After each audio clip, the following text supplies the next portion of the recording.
Yo, yo, yo, what is up, ladies and gentlemen? Welcome back to another episode of Winject Radio presented by Winject Studios.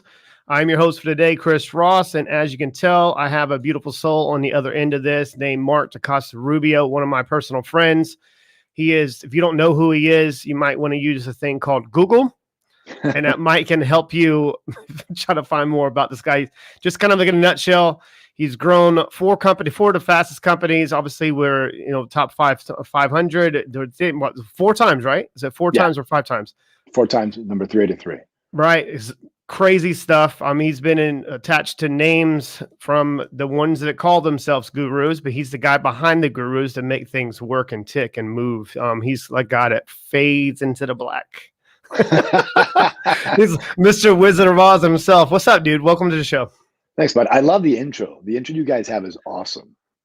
Yeah, and there's a lot of people who say that, and it does mean a lot. I like the music. It really does a lot for some of the guests that when they come on, that you can see them bopping. Like I see them down there in StreamYard. They're like bopping and stuff. So I guess we kind of like not our team, David. He does the like all the intros and the video graphics and whatnot. He does a phenomenal job. A little shout out to David. Yeah, so he does a great job. This week, this is the 3rd week of Winject Radio and us making a shift with now Winject.com's live. We did a soft launch 2.0 with the community, some other things that we're adding. And we made a little shift with some of the strategic partners on covering or getting a swing at certain topics pertaining to, I guess, business, or it could be sales, marketing, operation. But this week's talking about cultivation of discipline. And discipline, and we had a couple different sidebar conversation right before we hit live on this, talking about willpower in different types of ways and strengthening that muscle rather than, and then you can start to investigate and how to slow down time. And I couldn't pick a better person to obviously have this conversation with, because this is what we do on so many different levels. I guess for the most part, before we kind of go all the way deep into today's topic, if I said, Marx, give me top 3 things on how to cultivate discipline, what would you say? That's a really good question. I think we first have to define discipline, right, Chris? Because people have, there's all these different definitions of discipline, doing what you don't want to do, but feeling like it, and all, and we can go down this rabbit trail. The truth of the matter is discipline is pretty simple. It's the awareness for an action and then the action itself. Mm-hmm. If that gap is instantaneous, you have discipline. If the awareness for action and then the action itself has a long gap, it's called procrastination. Mm-hmm. And that can happen out of different reasons or different methods. And the most important thing for discipline is actually the reason. Why do you want to do it? Mm-hmm. If you don't have a purpose for it, it doesn't work. That's the most offensive question you can ask anyone is why. Yeah, exactly. And when you start to look at the reasons behind it and the motivation, people don't even understand what motivation is. People say, "Oh, I'm a motivational speaker." Okay, well, that's just the motive, though. That just gives you a reason why you're doing certain things. That's not really going to do anything. It's more about you following through and then taking massive action and making it non-negotiable when it pertains to what you do right now. That's where I argue with people when they talk about stuff like that. And I'm like, you really don't understand what you're actually really saying. Yeah, no, I mean, discipline, you asked, what are the 3 things? There's 3 things about discipline. It's not easy. It must be consistent and constant. And then, as Jim Rohn said, for every discipline, there are multiple rewards, meaning everything affects everything else. So, and this is going to be an unpopular comment I'm going to make, but I'm going to make it anyway, right? Because why not? And I don't think, I'm talking about willpower in a minute, I don't think discipline is necessarily true discipline unless it encompasses all areas of your life. Mm-hmm. And so, and this is where people really get not lost or upset, but somewhat misguided. The guy says, well, I'm really disciplined in my, working out routine, or disciplined this, but then he lacks discipline everywhere else. You can't call that real discipline. Mm-hmm. Because if we go back to the definition that we had, which is an awareness for action and the action itself, that encompasses every single category of your life. It doesn't matter what it is. You're either disciplined or you're not. It's like you're either motivated or you're not, right? There is no go get motivated. And this is a very unpopular topic, awareness, because I have a lot of clients that are very successful, very wealthy, a couple of billionaires, right? And these guys, when they first encountered me, one guy over 10 years ago, you know, we had sort of had this discussion, right? Because we look at 7 areas of life, and we had this discussion. He goes, well, you know, I don't really think I need to do that or do this. And we came down to, well, you know, do you want to have a great life or not? And his question was, well, duh, why do you think I'm, you know, hiring you? I was like, okay, well, you know, I'm just asking. But you can't be great here and then crappy here. It just doesn't pan out. The principles are universal natural laws that must be applied in every area of your life. So somebody goes, well, you know, I'm really great, and they're out there making a ton of money, and they're doing great, and they're successful, and they're breaking, but then their marriage is falling apart, or they're not good with their kids, or they're overweight, or they're underweight, or they're a-holes, you know, all these different areas. And then they see themselves as a disciplined person. I don't consider that discipline. To me, discipline is the awareness for action, and then the action. It doesn't matter where it is. It doesn't matter if it's in your health, in your business, in your relationship. It doesn't matter. You know, are you going awareness for action, then action? If the answer is yes, you're a disciplined person. If not, then you're screwed. So it's not easy. It must be consistent and across all areas. And for every discipline, there's a multiple reward. You're going to get more back that you put in, if that makes any sense. And then willpower, we'll talk about willpower in a second. I know you want to interject, but go ahead. No, that's something that you've helped me with personally in my life, where I was able to exceed expectations and do phenomenal things when it came to business, but I was failing in the other areas of my life. And that's where I had to go back into alignment. And then just, you mentioned on one other episode, I think it was one of our first ones when we did it on the win-win effect. You mentioned that the same way you attacked one thing is the same way you attack something massive.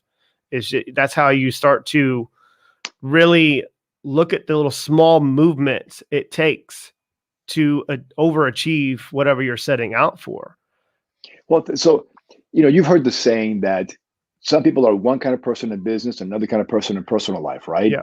That causes incongruency or cognitive dissonance and all kinds of psychological issues. What you're hoping for is to be the same kind of person you are in one area as the other area. And I've only met a few people like that. I mean, in my whole life, I've met probably less than 5, actually 1, 2, 3 people. One of them was Muhammad Ali. And, you know, he was the same guy in the ring as he was outside the ring, as he was in private. He was always the same, which gave him such great peace of mind, regardless of if he had Parkinson's. Another guy is one of my current mentors, who's almost 90 years old. And let's go really quick to willpower. So what do you think, if I was to ask you, the great Chris Ross, what do you think willpower is? Sorry, I'm coming back. I had to shut this door real quick. That's but okay. Willpower to me is just let me hit this button over here. Sorry. No worries, man. It's all good. Willpower to me is doing things that serves our purpose with an overall mission, right? So if you said, for me personally, if the same way I'm going to attack something, I'm going to look at things in a different way. But if it's not into alignment, I need to scale that back a little bit further. And it's like the same way I'm going to, like, maybe let's make an example. This is the best way to try to explain it. Me making my bed in the morning. Well, sure. I want to finish everything that I do. You have to finish everything. Or say you cook yourself breakfast. You have time to eat breakfast. You sit down and you cook your breakfast, and you sit down to eat your breakfast. But then you'll take your plate and whatever you cooked, your dish, and you sit in the sink. I have to go. Well, I want to finish everything that I start. And that's, to me, is understanding like that willpower is following through on everything that I do. Well, that is you're right in the sense that is an indication somebody has willpower, right? So, willpower is, again, sort of it's tied to discipline, right? Which what you brought up. So let me give you a discipline. We think is the awareness for an action and the action itself. And then that gap, right? It's I got to do this and I do it. That's discipline, right? And that goes across all areas. If you have an argument with a loved one and you go, oh man, I should apologize. And the minute that thought comes in, you go, I'm so sorry. You don't delay and then rationalize. Well, she was this, and then, and then you get that procrastination, right? Okay. So willpower is divided into 2 things in my mind. The will, which is the conscious mind, and power, which is the unconscious mind. Right. So willpower is controlling your unconscious mind. Let me give you an example.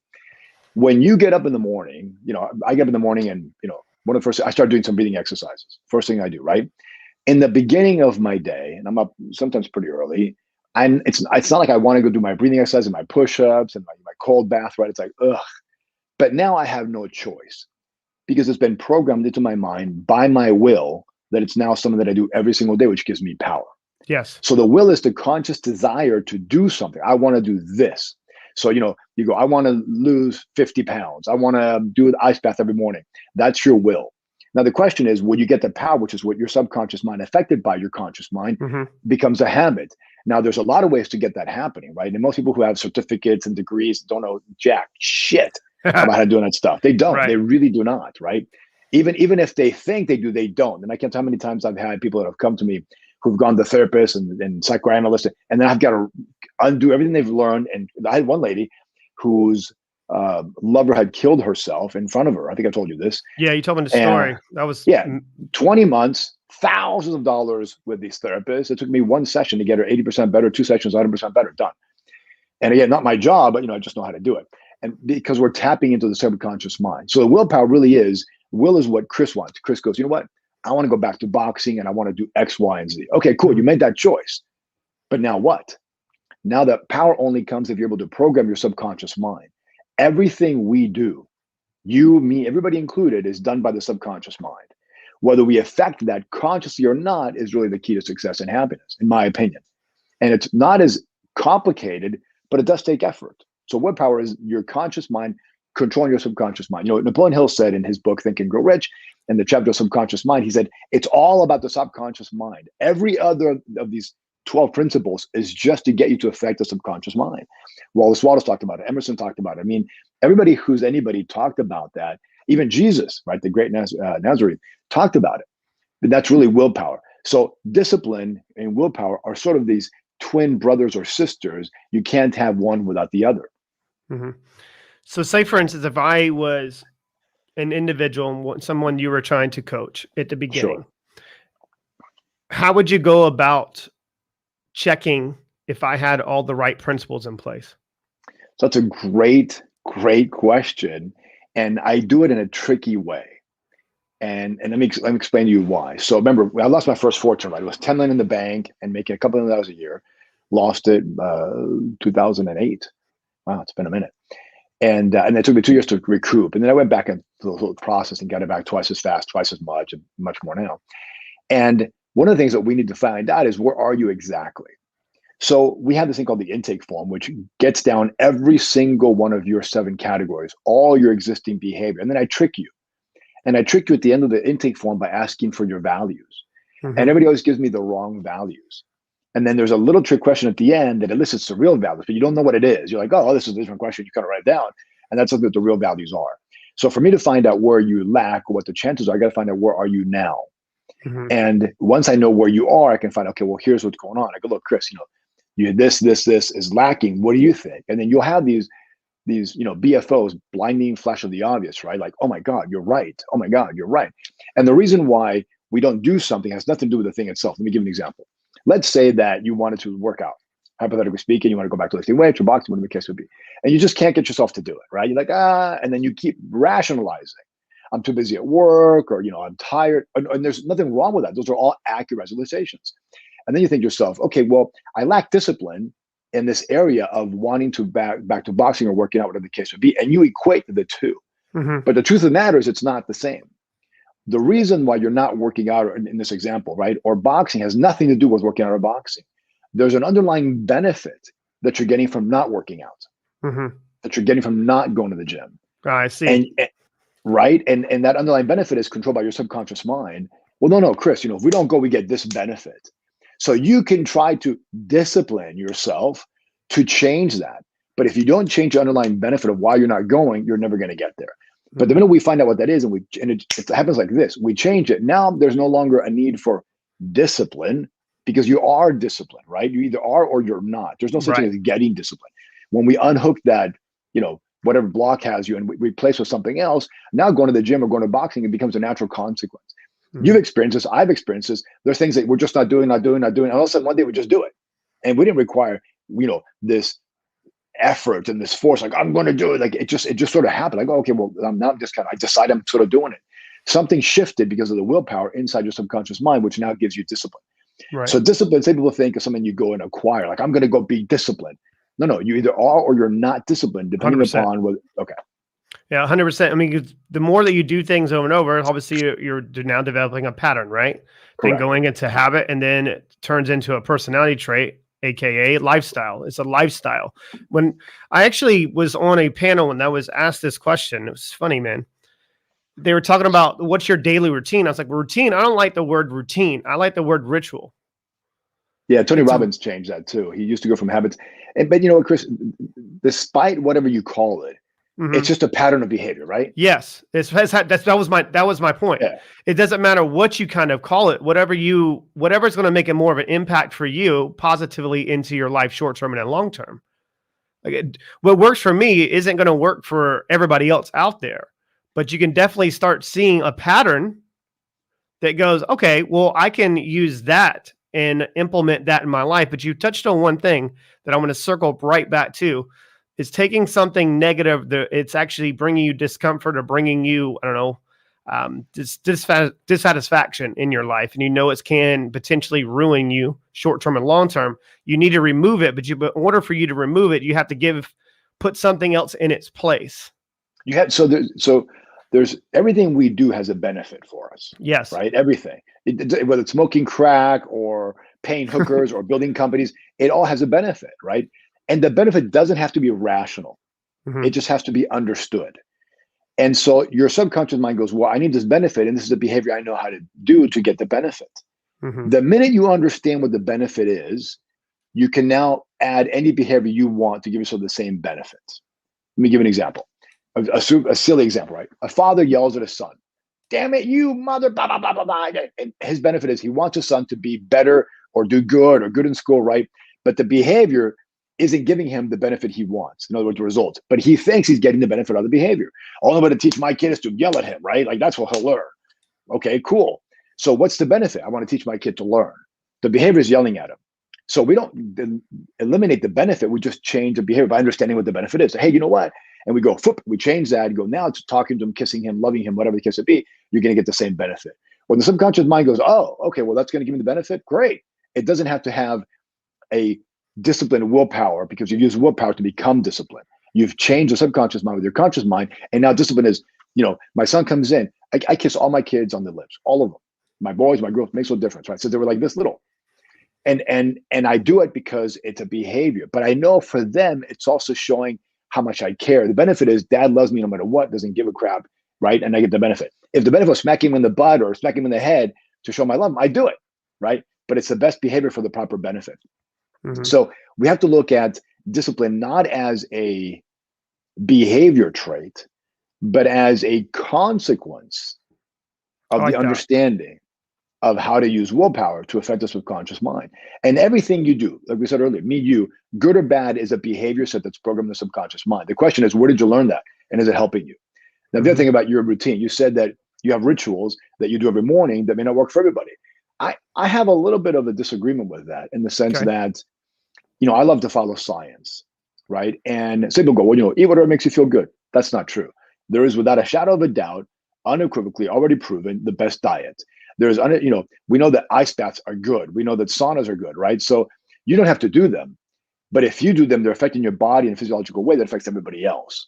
And I think the techniques on how to affect and change our willpower, or reprogram ourselves, to use the old accolades, is the same, whether it's for you, for me, or somebody else. The difference becomes, how do you get there? So I have, multiple clients that are all very different businesses.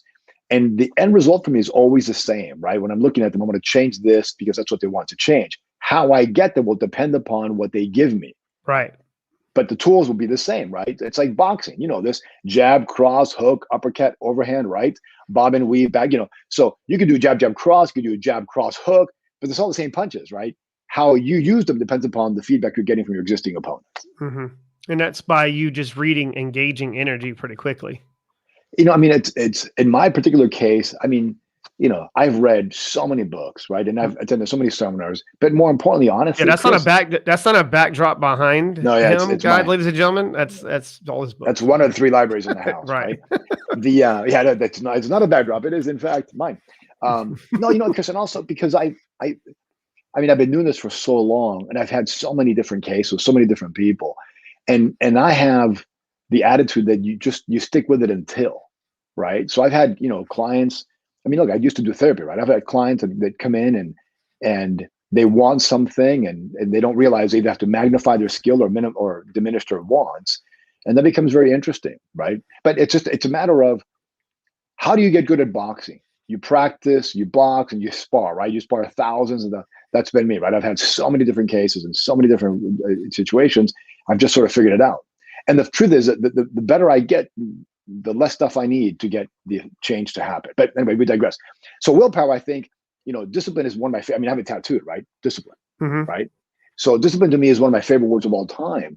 But I think discipline is a consequence of a change in the mindset that gives us discipline, which then looks like we're disciplined, but in reality, we're just following the program we've given ourselves in the subconscious mind. Right. And I would 100% agree with this. Also have to investigate when it comes to willpower. I just want to be able to control my awareness of what's actually happening in my mind. Would you say it's just about raising your awareness of you understanding what's actually happening? So or no? That's a really great, that's a really great question. Again, and we can go guys like 𝘍𝙚𝙬𝙧𝙚 who've been meditating for, Right. I don't know, 50 years, literally, right? Or Howard Stern meditated, we can look at the guys like Wim Hof, and we can go down the list of all these guys most of us know, who talk about disengaging from the thought. But here's the problem. And I know you've experienced this because I have, we all do, right? You go, oh, I shouldn't eat that cake, or I shouldn't watch that TV show. And you're telling yourself you shouldn't do it, but you end up doing it anyway. So you have this battle inside, talk about the good wolf and the bad wolf. You have this battle inside. That's awareness. That's an awareness that you're. That's a deeper level. That's a deeper level for me, because I don't like to be told what to do. You know what I mean? So yeah. I'm like, I'm rebellious. So I'm going to do it because you told me I couldn't do it or whatever. Right. The opposite, so in my mind. Right? Yeah. Which but you have to ask yourself the question of, do I want to be that way all the time? So It goes back to choice, right? So somehow you've learned your programming to be rebellious. Somewhere you learned that, right? Cool. And it's benefited you greatly in some areas, but probably in other areas it's not been the best. So what we need to do is understand that it's our choice. In this area, I'm going to be that, don't tell me what to do. I'm going to do my own thing. But in these other areas, I want to be told what to do. So I'll give an example. So I'm the same way that you are, right? Like, I don't tell me what to do. But when I go to jiu-jitsu, I want to be told what to do. Well, I think that's why you go towards more science, because it's truth. If you gave me scientific proof of what this is doing to my life short-term and then long-term, I'm going to make a conscious decision to stop doing X, Y, Z, because now I have the proof. But you're going to try to make a conscious decision to do that. So I think, I'm going to steal this line from Wim Hof, right? Feeling is understanding. So, I'll make certain claims to my clients, I'll double income, double time off, whatever our little hook line is. And I tell them, I said, don't believe me, just experience it for yourself. And that's when you get a physical body understanding of something, right? So, if I say, look, Chris, you don't really need discipline, we'll get you to be disciplined, but we'll do it through a back door. And you go, that's impossible. Okay, let's do it. And then you go, shit, you're right. And now you have a change in belief because you've experienced something, which now says, oh my goodness, this is accurate. And now you get more control of your brain. So, an example would be, after I got diagnosed with type 1 diabetic, right? I was like, there's no way I'm going to, become like all these other guys with complications. I'm just not going to do it. And I searched and searched and searched, and I tried everything until I went, I tried everything based on blood work, not just anecdotally, but blood work and how I felt. And I got to where, okay, now I know this is not only science shows it's true, but also I feel it's true. And now I have this understanding that you can't tell me, hey, you should eat this. No, buddy, I've been there, done that. You can do whatever you want with this fake epidemiological studies. I know it. Same thing with your success. Well, you've built companies, you've sold them, all the stuff you've done, I can tell you, oh no, actually, no, dude, you can tell what you want. I know this here. Now I'm still open-minded, but I know this here. That's what discipline is like. It's like, I am myself a very disciplined person because I know how to behave as if I have discipline. Well, that's the choice. That is, this is where now we're getting esoteric, right? Because, I think, therefore I am, right? I mean, this conscious awareness that we're not just animals, we're human beings, so we have conscious awareness. And who knows what's out there, right? I mean, I'm a believer, but who knows really because I've never met Jesus or God, so I can't tell I've seen him, right? But the fact that we have this, I separate the mind and the brain. And the mind is what we're now experiencing, talking to each other, talking about these, topics. And the brain is what carries out the orders. Mm-hmm. And, when somebody has panic attacks or PTSD or anxiety or depression or self-sabotage behaviors, all that stuff, it's not the mind, it's the brain. The brain is running a program that somehow it learned, and it's now generalized a program, and it's running it over and over again. And the mind keeps on the brain, don't do that, do this instead. The brain goes, and gives them the finger, keeps on doing it, because you're not talking the brain language. You're talking the mind language. If the mind understands how to communicate with the brain, then the mind can change the brain, and the brain can behave the way the mind wants it to behave. I totally agree. And this is sort of the mindset. And you cannot do it, unfortunately, by conscious awareness of something. Something has to change the chemical composition inside the brain. And unfortunately for us, 99.9% of people out there are really bad at helping people do that. Even if they know NLP, havening, unconscious restructuring, hypnosis, most of them are really not that great. And the reason is because they're stuck in one modality, or they have a view of the world that they impose on the client, such as, do you want to get rid of this memory? No. Why would you effing this ask is mine. me that? Yeah, even if it's bad, I still want to have that memory because it happened. It's not the best question to ask, because at that point in time, I know we're digressing, but just let me finish the thought. At that point in time, they're imposing their world of the view of what they've learned on you. That's not the way to do it. The way to do it is to become a mirror of the individual. I always say, I say this to my clients, is I tell you what you're telling me that you're not going to tell yourself. I tell you what you're telling me that you're not telling yourself. I like that. And because I'm paying attention to what's going on. I forget about me. At that point, I don't exist. I'm trying to look at what's the process inside Chris's head. What's great, and what does he need to adopt? What is he telling me he needs to work on himself, right? I'm not imposing something on you. I'm not going to say, hey, you should, eat PKD, which is meat, fat, and organs. If you ask me what the best thing, I'll tell you, but I'm looking, what does Chris really want? And then I give you back, which is why the work is so effective, which is why we can double. It's not me. I'm just there to feed you back what you're telling me. And then I have the tools and techniques to help you change that inside your own head, because that's what you want. I would, And I believe that's a reflection of all the reps that you've put in on different areas of understanding the human brain. Of course. Also understanding different individuals. But it's not really the exterior or the situation, because you've been there before and you can identify patterns a lot faster than most people, because this is what you do. If you don't understand eye accessing cues and have done it 1,000 times, you can't apply havening the right way.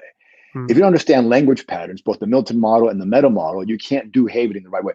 So you can learn havening, we've talked about this before, example, but unless you understand all these things, it's irrelevant to you. It's like walking around with a hammer without knowing what to do with it. You have to understand all these different disciplines. It's like, imagine if you would, and I know we're getting off topic, but I discovered it's interesting. Imagine if you would, a keyboard, a big old piano, right? And I took the keyboard and I took 6 keys and give it to this guy and 6 keys to that guy, and I spread it all over the world. And you're like, oh, I got the music, and you got 6 keys. That's not the case. You got to get the whole keyboard, and then you can play all the music you want. That's the way the brain works. These people have these different myopic views of this keyboard. What I've done, and still try to do, is try to get the entire keyboard, because I don't know what you need me to play, right? But if I only got 6 keys or 12 keys, I can't help you. If I got the full keyboard, then I can do a great job. Right. Well, that's about understanding the full situation. And I don't believe we got off topic. I just think that we steered the conversation and where it needed to go, where they're not asking the right question when it pertains to discipline, right? So agreed, right? So let me ask you this. I love Elon Musk, right? I mean, I don't know him personally, but I think he's a great guy. And you don't have to agree, but if you said, hey, Elon, are you disciplined? Who knows what his answer would be, yes or no, right? But if you look at his behavior set, he's very disciplined. Right now, he likes to work 20 bazillion hours a week, whatever. Richard Koch, a good friend of mine, who's worth a couple $2 billion now, he only works 1 hour a day. But if you ask him, are you disciplined? Who knows what he says? But he's got the same behavior set every single day. And that goes down deep, all the way down ingrained to their values. It is all about the value. Values are what we find to be important or not important, right? So, and here's the problem, and I'm glad you brought that up. And part of the intake form talks about values, is if I ask you what your values are, you'll list them for me. I value my daughter in this, and then you can list. Okay, cool. If I take that at face value, you're lying to me, because that's not the truth. If I then ask you, how did you behave in an emergency? I'll know what your values are. And then I go based on that, not based on what you told me. What you told me is what you think your values should be, but it's not true. Now, let's take a step back. It doesn't matter what your values are. There's no moral connotation. We're not going to judge you if you put, freedom is more important than my daughter. We're going to go, oh, what a horrible human being Chris is, right? No. That's just the way your brain is. Now, what we can do is once we understand the real values, we can align them to get you what you want. Right. Meaning, if I want my daughter to be the happiest, healthiest, most loving girl in the world, but she's number 3 on your values list, that's okay. We can take the number 1 and 2 values, utilize them to get the behavior that get you the goal of making your daughter number 1 in your life. So once you understand what is really like inside someone's mind with the values, you can make it a conscious aware to them, and then you can use those to get them what they want and make happier. Instead, all these personal growth books, but not the old ones, but the new ones, particularly, they're so lame and retarded and just super stupid because they make you feel like shit. Well, they make you feel like shit, and they say that they aren't judging, but they are prejudging. They're totally judging. So I want to make one statement when it comes to this. So what you're saying is with on the hierarchy of the value, what you do is you actually reorder it based upon what they're giving you. Subconscious, like I guess you say non-verbally. Yeah, well, no, verbally too. We don't reorder it. We uncover the real values. Okay, for them to make their own conscious decision. So example would be, for me, I love my kids and my wife more than anything in this world. Right. Right. And you'd say, well, that's the number 1 value for him, but it really isn't. It's freedom. Mm-hmm. And then I go, oh, I feel terrible because my family's not. No. I love them with anything in the world, but freedom gives me the ability to do things for them. But if I put them as number 1, then I'd work all the hours that God sent me, and I'd work, and then I would screw it up. But I know freedom is what drives me to become the guy that I want to be. And so it's a very uncomfortable thing to be able to say that, but that's the truth of the way my values are aligned. That's interesting. And by knowing that, I get to give my family what they want and what I want to give them. Right? So you understand? So it's not about, if we look at values and if we're not honest with ourselves, mm-hmm. and uncover the which that's exactly where I was going with it. Yeah, it's more about the excuse and the lies that you're potentially telling yourself and making it okay in your own mind, in your own judge, in your own brain. This okay because there's a benefit to it. Is what I'm basically hearing you say. Yeah, I've never had a client or anybody for that matter who had their true values aware in their conscious mind. It's always a disconnect. It's mm-hmm. always. But I would agree with that.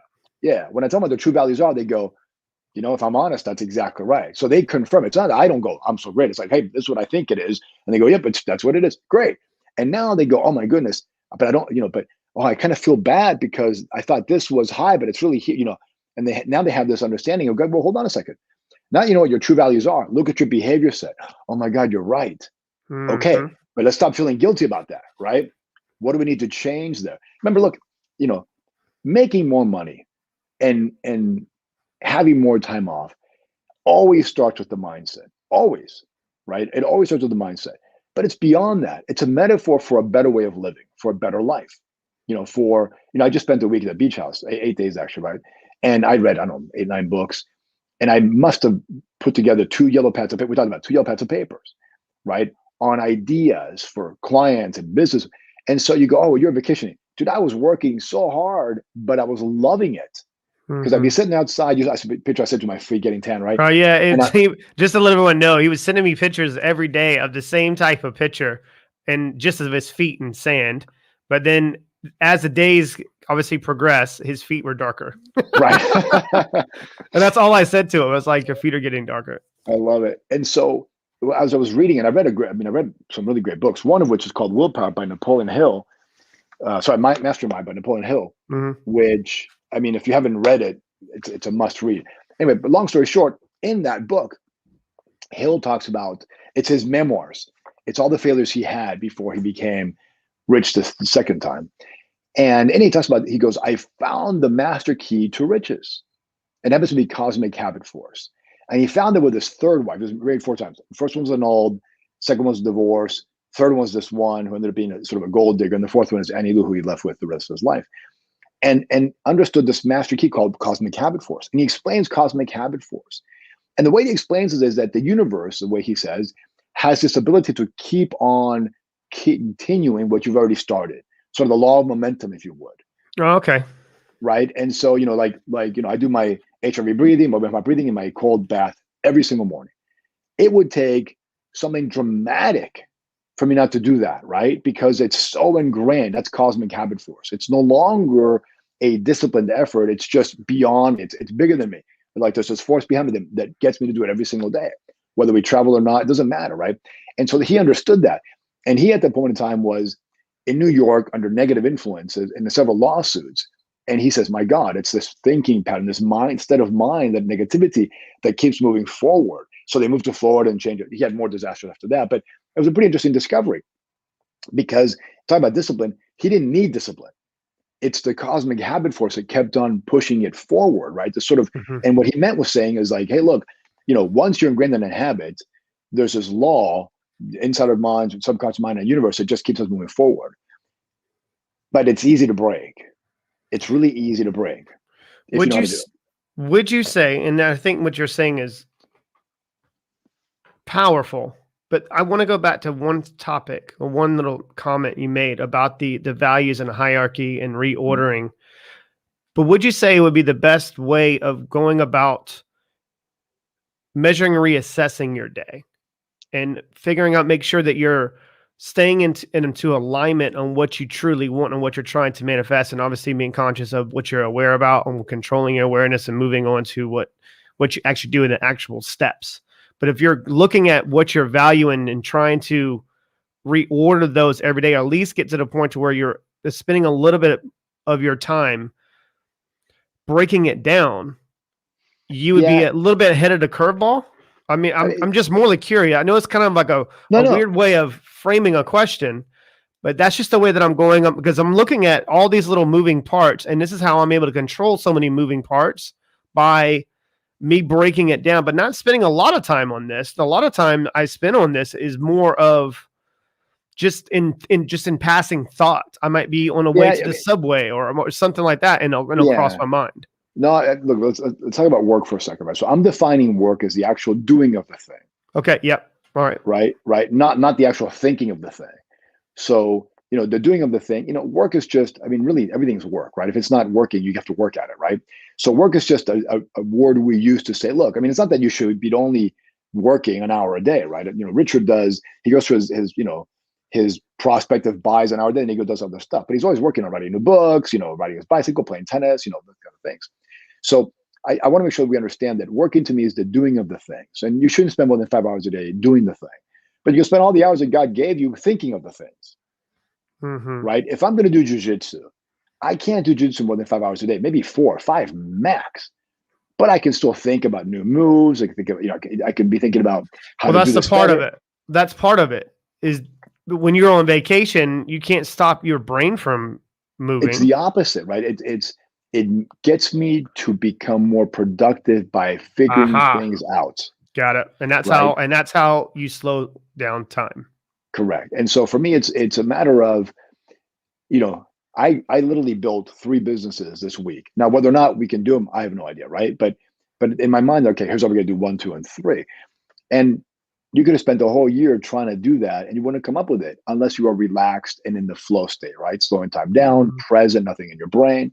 So back to your question about the time, to me, it's always sort of this precursor of what occurs before that. What has to happen before, Chris has his planned day? What has to happen before he gets his values aligned? What has to happen? Where's the clarity really needed so everything else flows? Because what we found is that when there's force involved, we got to go back a few steps and realize where did we not get something right? Because it should all flow effortlessly. Right? Yes, it should. You shouldn't be forcing anything, right? No, and if you're forcing something, it's because there's a disconnect between your subconscious mind and your conscious mind. So we got to back up. So, once you understand what your values really are, and you understand what the goals you have in the 7 areas of your life, then you can plan your day in the best way you see fit. And some days are different than others. Now, I have the same routine every morning, but after that, my days are different, as they should be, right? In my line of work, I've been talking to clients, my non, who knows, right? But if I don't go back to my values and my focal points, if you would, in my 7 areas, I can't plan my day productively. Mm-hmm. But if I know what my values are, if I know what I want, what the focal points are in the 7 areas and what my goals are, then planning my day becomes a natural consequence of that. People try to, I'm going to do a to-do list. Back up. It might make you feel good to get that off your head, and it's a good start, but how do you know what you're doing that moment in time is what's best, what you want to do? This morning, I didn't have you on the calendar this morning, right? No, it was one of those you things. called Was just, spur of the moment. Yeah. Right. You called me. And so I said, you know what I was going to do is not as important as what Chris needs me to do. So I'm going to put Chris on the calendar. Appreciate that, yeah. Of course, right? Now, that's based on my values. If my values were different, I'd be, you know what, Chris, I can't help you. Sorry, buddy. Mm-hmm. Right. So that's, to me, it's an easy call. It's being okay with it yourself, on being able to communicate and articulate just saying no. And that's where I'll see a lot of it. And that's where the loyalty comes in to play. That fear and the guilt and the shame, and it dumps all the way down the hole. You just put yourself in a really bad situation, right? Correct. Because you have to doing things. It sounds like to me, as long as it aligns with your core values, then the opportunity does present itself, you will actually move and take action. But it sounds like to me, you won't take action if it doesn't align with those values. That is correct. And I think Mark Mason in the book, The Art of Not Giving an F. Yeah, I love it. That was one of my favorite. I've actually read that book, and I was actually in Aruba, sitting on a beach in Aruba. My feet were getting darker that day. So the first half of the book is great. Second half is pretty mediocre. But the point he's trying to make is, hey man, what your values are, and then make decisions based on that. So it's one piece. It's one of about 6 keys of the entire keyboard. But one of my values is to being of service, right? Being like, I love getting people to do better than they can do. It's one of my favorite things in the world. Mm-hmm. It's what I do what I do, right? So for me, it's like, hey, if I can elevate somebody to a higher level or contribute to their life a little bit, I'm in. Now they got to be high performance. So if they're not high performance, I'm not in, right? Mm-hmm. It's like, because I don't want to waste my time. But if I can move the needle and make a positive impact on anybody, I mean, I'll do everything to move things aside to help with that. So for me, it's an easy decision to make, right? Peasy peasy. But let's say that somebody had asked me to go clean the church. It would have been a fat no for me. Easy, right? Mm-hmm. I don't like cleaning. I mean, I like keeping my house clean, but I would hire somebody for that, right? So I'm not saying it's bad. I'm just saying that it's not my thing, right? So that's important. That's important for you to understand what isn't your thing and what is your thing. Correct. Like integrity is a big thing. If I tell them to do something, I'm going to do it, right? So me too. If it's not going to happen, something, like something came up that was like, oh my goodness, that's a bit. Otherwise, I'm going to get it done. That's called reliable. But I know people who are nice people, fun people. They are not reliable. They'll tell you everything you want to hear, but they'll never do it. Right. Those are my kind of people. And it's done through, and people that say, well, how do you make a decision on whom you're going to be around? I was like, well, that's really easy. I look at the change behavior if there was poor behavior before, and it's done through action. And then consistently over time, then I'm able to look at it, but then I'm also going to investigate what are the things that they deem to be valuable in their life. Yeah, no, for me, they have to be honest, reliable, have empires in their brains, meaning you have to think big, and they have to be very giving of their time and of their money. Yeah, that's important. Of their time and of their money. So how do you? Again, I'm going to be conscious of time here. But I'm just more every time I have a conversation with you, I can go on for like 5 hours. But so, say for instance, you're working with someone, and what if sort of first meeting? You're sitting down with them. It could be in person, could be virtual, could be whatever, right? Makes it a little bit easier, obviously, dealing with and knowing how to recycle energy when you're in person, but doesn't really matter with people like us. We've worked with so many people that we kind of just gradually just get there. What crosses your mind when you're asking questions with a prospective client, or when they say, okay, discipline, and something jumps out and that key indicator pops off in your mind, like bullshit level monitor? How do you go about handling that? So the first question I ask myself is, who are they really, and what do they really want? Mm-hmm. Right? And because, the process of growth is actually a process of elimination, of getting rid of all the stuff that isn't you. And then your true self, right? And then, okay, what do you really want? And then along the way, anything that's not that is just BS, right? So I'm helping somebody who's not a client, but I wanted to help them start a little business. And they got very excited and they were going to go. And they went to the therapist, and the therapist said, oh, you're not mentally ready for that. And I was like, what? I was like, fire them, get rid of them. They make money because you're screwed up, right? So, and she was like, okay, yeah. And she was excited to hear that because that's a true self, right? So, and unfortunately, in today's world, more so than before, because of social media, most people aren't themselves. There's part of themselves, but they're not themselves. Once they become themselves, in my experience, man, their level of achievement is just, it skyrockets. Their level of happiness skyrockets. They think it's the opposite. They think they have to behave a certain way and be a certain way. And then if they're a certain way, they'll make more money, live more. It's actually the opposite. Well, this is why, if you want to exceed expectations or you want to do astounding things, then you need to have people around you that have been there before and can look at the things you don't see and say, yo, this is important, bro. Like, you're about to run yourself into the ground. Imagine LeBron James, Michael Jordan, Kobe Bryant, God rest his soul. You know, anybody who you think is great, Larry Bird, in basketball without a coach. You cannot. LeBron James puts over $2 million of just for mental conditioning and his health. Yeah, I didn't know that. That's pretty cool. You can. That's what most people think. That's a lot of money. To him, that's a necessity and a prerequisite to keep him operating at a certain level. Yeah, you're putting money into an asset that's giving you back more money, right? 100%. Like when somebody hires us, it's a huge investment for them. And first, like, oh my God, no, dude, you can make as much more money. The chances of anybody achieving their full potential without a coach, whether it's me or not, it doesn't matter, right? Is literally impossible. I have 3 coaches. One guy I paid $1 million to coach me, and nobody knows who this guy is. This is the 90-year-old guy for lifetime coaching, right? So I know he is, but yeah, you know. So we need it. You know, I go to jiu-jitsu. I have a jiu-jitsu coach. It doesn't, you know, everybody who does anything at the highest level always needs somebody on the outside to push them in. And if you look at sports, I mean, that's a perfect example, right? The greatest golfer in the world has a coach. The coach is not the greatest golfer. He's the greatest coach, or a good enough coach, right? So everybody needs somebody that is able to be perceptive enough to find out where is it that they can change, what do they want, and how do we get there? And if you understand that dynamic, your life changes. I mean, it's you know, you don't go operate on yourself. You don't, you know, everybody needs help, but yet it's terrible, Chris, because people are conditioned to think they can do it alone. Like, I'm going to go, so I'm going to be, you know, the entrepreneurs, I'm going to go do it. No, dude, the best thing, when I lost my fortune the first time, the first thing I did was hire a guy named 𝘾𝙧𝙧𝙀. I couldn't afford Cam.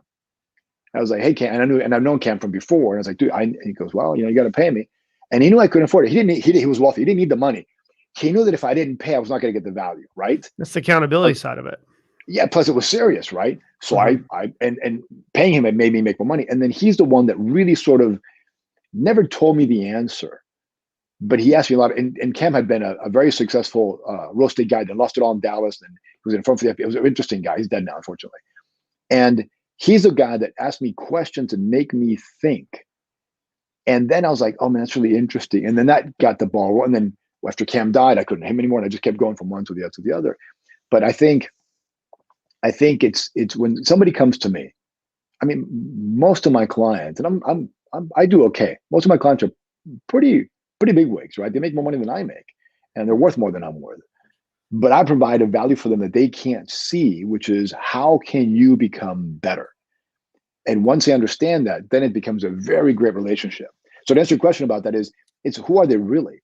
And it's not that who do I think they are, it's who are they? Who are you telling me? Right. And that's what I'm saying about the mirroring thing. That's what makes you highly effective, is that you're not projecting onto them of your perception on what you actually see. You're looking for the behavioral patterns, and you're trying to identify areas of opportunity, and you mirror back exactly what you're seeing and what they're communicating verbally or non-verbally to you. Everything. I mean, it's all of the above. And you listen to what's being said, but also what's not being said. That there it is right there. That's what I was looking for. It's what not is being said. It's what not is being said, and obviously what you're not communicating to yourself. Exactly. And then once they know that, it's a bit of a shock to the system, but it's a relief, because now they go, okay, well, 100%. There was a time, I'm not going to go into detail and obviously personal stuff, but there was a time, ladies and gentlemen, I was on a call with Marx, and this wasn't a live call. This wasn't anything, just us having a conversation. And he said something. I was like, oh, whoa, back up. Say that just the way you just said it. And he said it, and it was like that pressure valve he hit.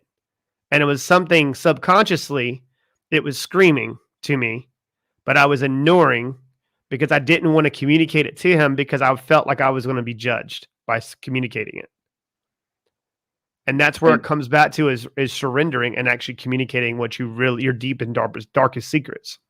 So I was coming out of the beach 2 days ago out of the water, and my bathing suit happened to have a zipper, and the waves were pretty gnarly. And my wife was there, I was there, my daughter was there. Did you have one of those moments you lost your trunks? So I'm coming out, and there's a lady sitting next to us who's staring at me and giggling, looks at me, looks away, looks at me, looks away. He kept staring at me, and I don't know what's going on. And out of nowhere, I look down, and my zipper's open. And my little guy was, just kind of hanging out, having a good time, waving to the crowd, right? And so I just zipped up and kept on walking. It did not impact me one bit because it's who I am, right? I can't change its size. I can't change its width. It is who I am, right? And so, but you get my point is that I think that when we're happy with who we are in pursuit of who we want to become, we're impervious to most things. So if I had been, oh my goodness, I'm not really happy with the way my wee-wee is, then I would have been all subconscious and it would have bothered me. But I was like, hey, lady, it is what it is, right?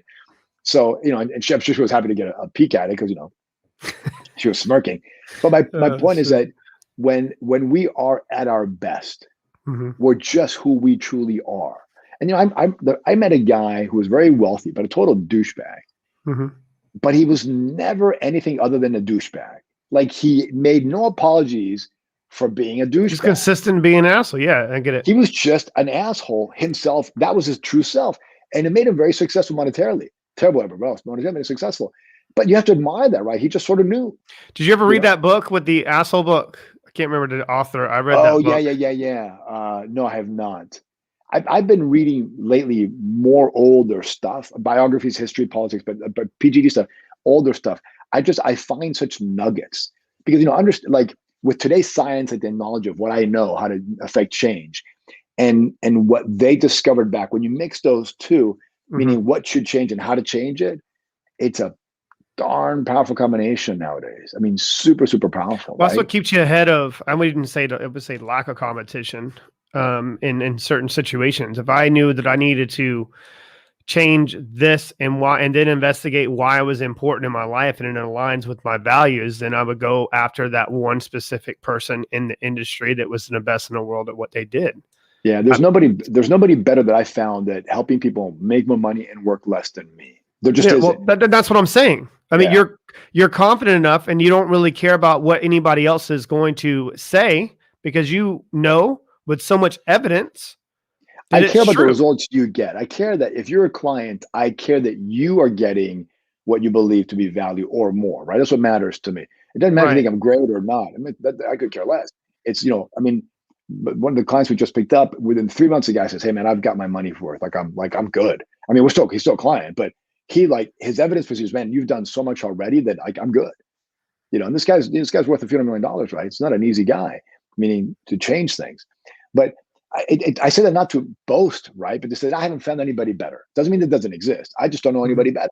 I know better speakers. I know better this. I don't know somebody better at that. I don't know why. Maybe because I don't know. Maybe because I went through it. I've done it so much. I have no idea. But that comes down to are you comfortable in your own skin? So back to discipline, which is what we talked at the beginning, right? Discipline is a exhibited behavior that's already been programmed in your willpower, based on your values and clarity. So I look at discipline not as a, wow, isn't Chris great, he's so disciplined, but there's as an evidence that something right has been already affected in your brain from previous, right? Like, wow, Marx is really disciplined. Okay, what has Marx done to make that discipline happen?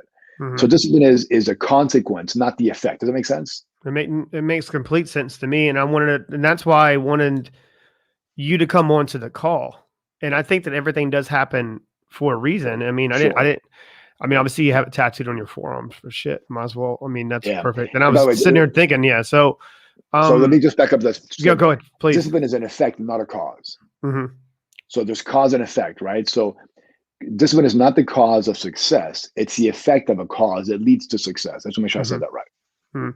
No, that was our initial I think it was our first. Was that our first podcast when we talked about cause and effect and we didn't even plan it? Yes. We went nuts on that one. Yeah. Well, that's what most people don't have the time for, because they're controlled by the external forces or whatever. They feel that they're getting all this force. Well, that is what the most common, I'm so glad you brought that up, Chris. That's the most common cause of failure. And I didn't make that up. That was discovered by Napoleon Hill. Yes. Back in the 1920s, that when they do what others tell them to do, or when they do the influence of others rather than their own decision, even Jim Rohn said, right? Be a student, but not a follower. Make sure that whatever you do is a part of your own conclusion, right? And so when somebody's out there not being them true selves, if LeBron James tried to play basketball like somebody else, he would be LeBron James. Right. And so, but he plays like he plays. Now his coach helps him be a better him, but his coach doesn't change his attitude or change his style to make him something that he's not. And he's probably the greatest athlete ever played basketball. Although Michael Jordan, I think, in my opinion, is probably the best player ever. I believe people don't know this about LeBron James. I would say it's the mental conditioning of LeBron James that makes LeBron James LeBron James. I couldn't disagree with it. I don't know him, but I mean, that's the case in almost everything. Yeah, I've looked, I've investigated this. He has a very high emotional intelligence. He's a very smart guy. And then also he can identify patterns pretty quickly. And I think that's what obviously with your reading and you're gauging that type of energy. And then you can make those proper adjustments. He's just where he needs to be at the right time. It's like Wayne Gretzky, he's the greatest hockey player of all time. He goes, I don't go where the puck is, I go where the puck's going to be. Well, another perfect example, and just going back to basketball, Dennis Rodman. Love Dennis Rodman. Dennis Rodman's an insane. Well, Dennis Rodman knew that he wasn't going to stay in a lead long enough. He wasn't obviously physical, but he was a worm. That's what his nickname. So he took a basketball and threw it on the rim at over 100,000 times this one way. So if I needed to be there, I need to position myself here. So if he's on the top of the key shooting here, then I'm going to need to be positioned here or here or here, doing the best probable chance for me getting the rebound. That's so interesting. When I met Muhammad Ali the first time when I was in my early 20s, and they were signing autographs. And there was Steve Garvey, Kareem Abdul-Jabbar was a total a-hole, and a bunch of people. And the only two guys that actually personalized and stayed, and so everybody had their sign, was Muhammad Ali and Dennis Rodman. True blue guy. One of the things that that people don't know about Dennis Rodman, every time he would go, he would make a donation, I think, like toys, like the children's place, and he would never have any press or ever any of that stuff. Mel Gibson did the same thing. Mel Gibson, every time he did a movie in the place, he'd either build a woman's shelter or donate millions of dollars anonymously. Isn't that interesting? All right.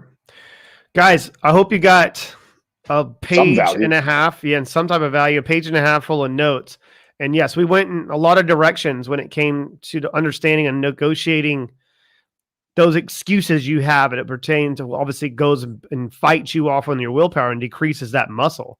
That's when everyone to think of one thing out. Willpower is just a muscle. That's all it is. It's a muscle.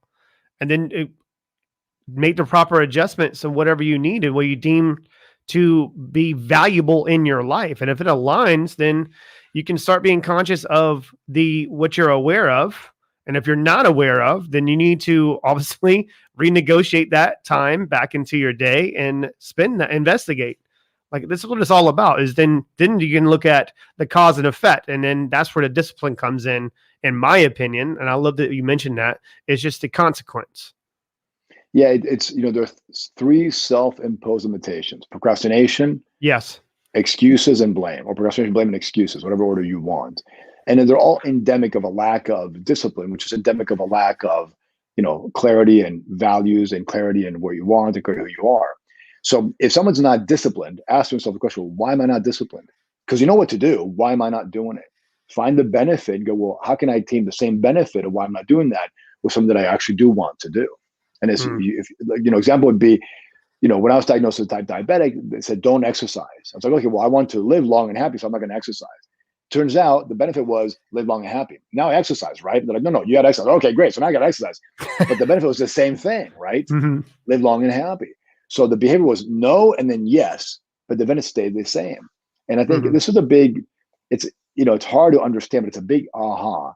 Don't beat yourself up for things you're not doing or things you are doing. Find out what's the benefit.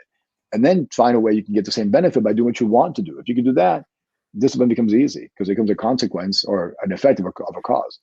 Right. And that just, it's a very simple method. Not easy to employ though. That was the point. But yeah, we're finishing sentences now. See what happens when we get I'm telling on you, a call.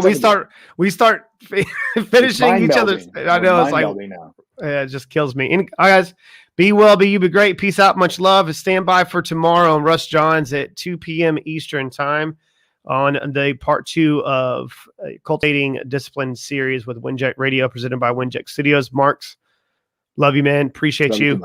And I look forward to seeing you on the other side. Guys, be well. Peace. Cast is brought to you by Winject Studios. We are an all-in-one educational platform for podcasters that revolutionizes how hosts leverage content to increase engagement with listeners, downloads, and income. We come together to focus on community, collaboration, and collective impact. For more information on how you can interact directly with our hosts, access exclusive live content with offers you can't get anywhere else from our official partners, join our purpose-driven community by visiting www.winject.com. If you're ready to build a career doing what you love, then we're ready to see you there.